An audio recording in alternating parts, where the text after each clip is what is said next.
I got a call from one of my previous clients yesterday requesting that I help him with some ideas on what to do with a 20-acre parcel of land that he just found. He wants to invest money in the piece of land but has no plans to develop that land in the near future. His major fear was he will be paying property taxes on a piece of land, but if he does not develop that piece of land, he might end up losing money. There is some truth to that. So I went ahead and provided him some ideas or some land investment strategies. Now I want to use the next 10 minutes to outline some of those strategies for anyone looking to get into land investment who is worried about paying property taxes. There are ways to not incur the costs of paying property taxes while you wait for your land to appreciate. There are several land investment strategies you can implement when you decide to invest in a piece of land. That way, you don't worry too much about the property taxes you have to pay while you wait on that land to appreciate or while you wait to develop that piece of land. The first strategy is to buy and hold. This falls under the previous definition I gave in one of my previous videos when I talked about land banking. In land banking, an individual might study the trajectory of development in an area. You go ahead and buy land in that same direction, hold it for some time. Then when the development reaches where that piece of land is located, you turn around and sell that piece of land for a higher price to a developer who will pay money to develop that piece of land. This is good for long-term investors who are willing to wait for the market to appreciate.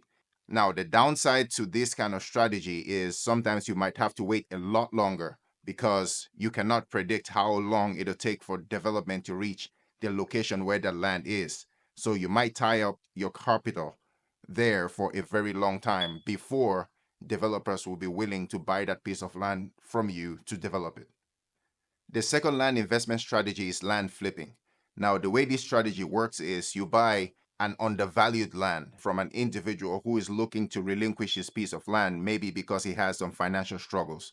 Or you might buy a distressed piece of land for a discounted price. You turn around and sell it to a motivated buyer who wants to buy it for a higher price and develop that piece of land. The upside to this is you will quickly make money off of it by flipping it and selling it to an individual who wants to use a piece of land right away. The downside to this strategy is if you end up not finding someone who is willing to buy that piece of land from you right away, you might end up holding that money or that piece of land for some time, tying up your capital until you find someone who can buy that piece of land from you. The third strategy when you're trying to invest in a piece of land is land development. Now, you might buy an unimproved piece of land. This is land that has no utilities, has no roads, nothing, just raw dirt. You come in, you put in money and develop that piece of land. Now, you add utilities to it. You might add roads to it. You might add other infrastructures to it.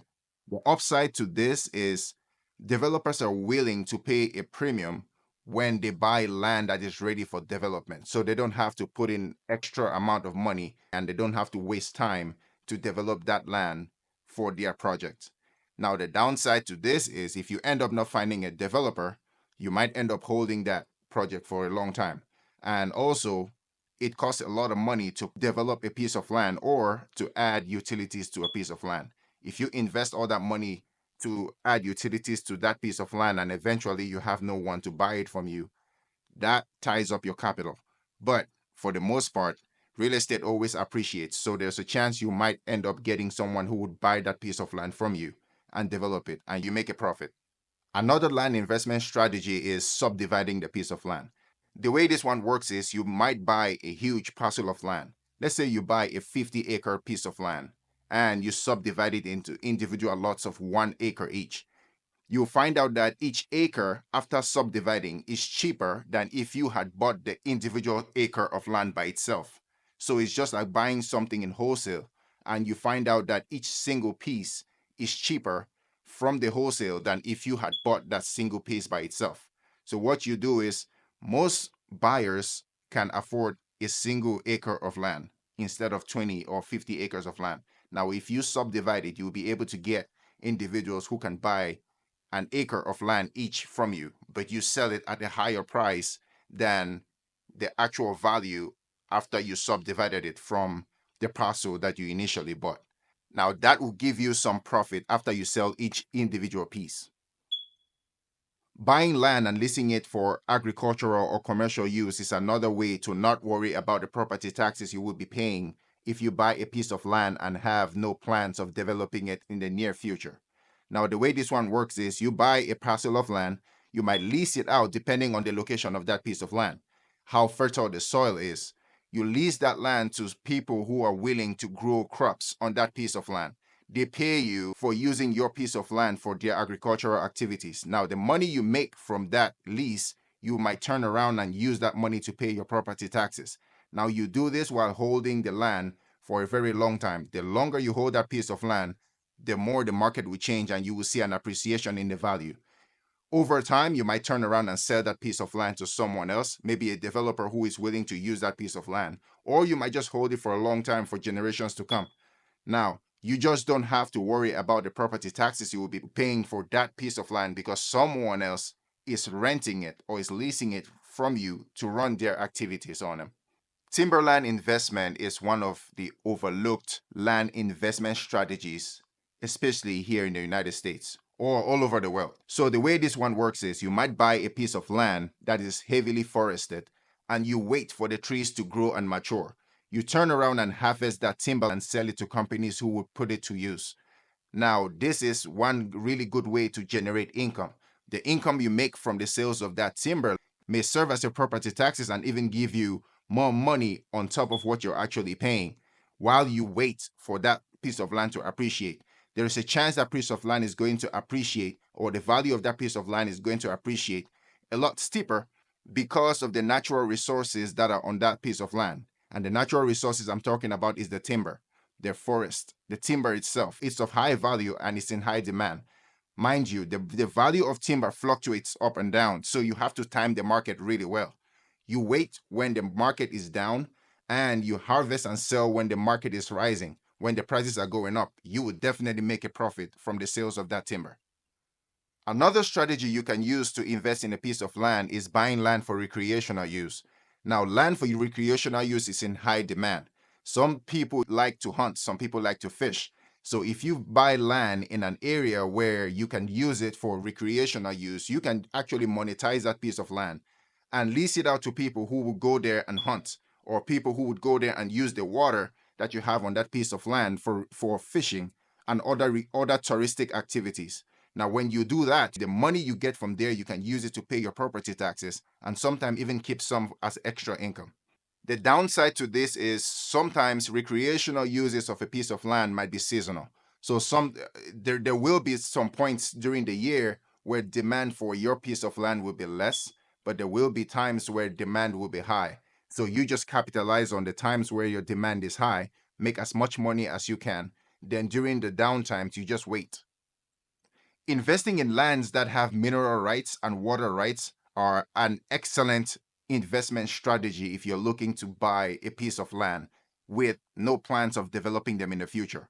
If you don't know how to extract these minerals from the land or use the water, you might lease these rights or sell these rights to companies who would come and extract these things and pay you for it. The money you get from it, you use it to pay your property taxes. The fact that that land has those resources on it would make the value go up a lot quicker over the years. And you turn around and sell that land, or you might just hold it for as long as you want while you let these companies extract the minerals from there and pay you. This is another source of income. Now, that income can be used for your property taxes, and you get appreciation on that piece of land because of the resources that are on it. Tax liens and tax deed investments are another form of land investment strategies that you can use. Now, the way this one works is sometimes some people have a piece of land, they are delinquent on the taxes on that piece of land. The state or the city or the county might seize that piece of land from them and put it in auction. Now, those kinds of properties usually go for cheap. You buy those kind of properties.